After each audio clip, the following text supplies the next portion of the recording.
Hai guys, kembali lagi dengan kami dari kelompok 4.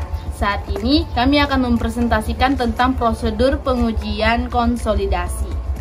Dalam pengujian konsolidasi ini ada tujuan, yaitu pengujian ini dimaksudkan untuk menentukan besarnya pengembangan atau penurunan yang terjadi pada benda uji akibat vertikal atau aksial yang telah ditentukan, atau untuk menentukan besarnya tekanan vertikal yang diperlukan supaya tidak terjadi perubahan volume dari benda uji yang dibebani secara vertikal dan tidak bergerak ke arah lateral atau ke samping. Ini adalah beberapa alat-alat pengujian konsolidasi. Yang pertama adalah cetakan ring, cetakan sampel atau ring. Yang kedua, timbangan 0,1. Yang ketiga, alat konsolidasi. Yang keempat, oven. Yang kelima, extruder. Yang keenam, tabung sampel. Yang ketujuh, spatula atau alat pemotong. Dan yang terakhir, 8 alat dial deformasi. Selanjutnya, untuk prosedur pengujiannya akan dijelaskan oleh teman saya. Prosedur pengujian yang pertama yaitu ukur tinggi dan diameter dari ring, kemudian timbang berat ring dengan timbangan ketelitian 0,1 gram. Yang kedua, keluarkan sampel tanah dari tabung menggunakan extruder, kemudian masukkan tanah ke dalam ring dengan hati-hati, kemudian ratakan dengan menggunakan alat pemotong. Yang ketiga, tanah beserta ring tersebut ditimbang dengan timbangan ketelitian 0,1 gram. Yang kelima yaitu tempatkan batu pori pada bagian atas dan bawah ring sehingga contoh tanah yang sudah dilapisi kertas pori terapit oleh kedua batu pori. Kemudian masukkan ke dalam sel konsolidasi. Kemudian yang selanjutnya teman-teman, pasang plat konsentrator pada batu pori ya teman-teman. Kemudian yang ketujuh, letakkan sel konsolidasi yang berisi contoh tanah atau sampel tanah pada alat konsolidasi bagian plat konsentrator yang runcing menyentuh alat pemuat. Kemudian yang kedelapan, aturlah kedudukan arloji pengukur penurunan, kemudian dibaca dan dicatat ya teman-teman.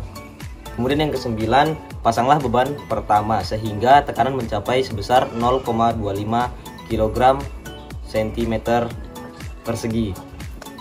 Lakukan pembacaan pada detik ke-6, 15, 30 dan pada menit ke 1, 2, 4, 8, 15, 30, 60, 90, 120, 180, 330, 420, 1440.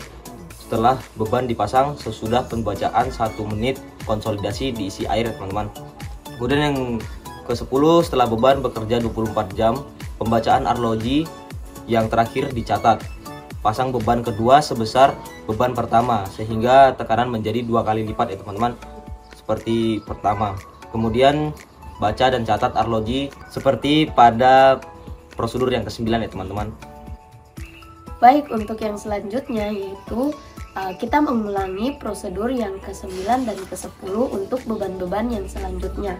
Kemudian contoh tanah diberi beban-beban mulai dari 1/4 kilo, kemudian 1 kilo, terus 1,5 kilo, terus 2 kilo, 4 kilo, 8 kilo, dan seterusnya dengan memperhatikan LIR atau Load Interruptment Teto sama dengan 1. Kemudian besarnya beban maksimum yang diberikan tergantung pada tegangan yang akan bekerja pada lapisan tanah tersebut. Kemudian setelah beban 8 kilo dikerjakan selama 24 jam, beban dikurangi hingga mencapai 2 kilo. Nah, setelah itu kita melakukan pembacaan terakhir kemudian dicatat. Nah, setelah dicatat, keluarkan contoh tanah dan ring dari sel konsolidasi, kemudian batu pori diambil, batu pori yang bagian atas dan juga batu pori yang bagian bawah.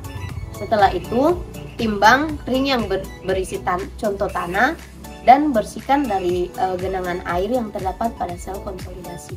Nah, setelah itu, ring yang berisi contoh tanah tersebut kita masukkan ke dalam oven selama 24 jam untuk mengetahui berat kering contoh tanah. Seperti itu teman-teman. Oke guys, sekian dari penjelasan kelompok kami. Berikut adalah nama-nama anggota kelompok kami. Mohon maaf jika ada kesalahan kata maupun tindakan, kami mohon maaf. Dan jangan lupa untuk like, share, dan subscribe.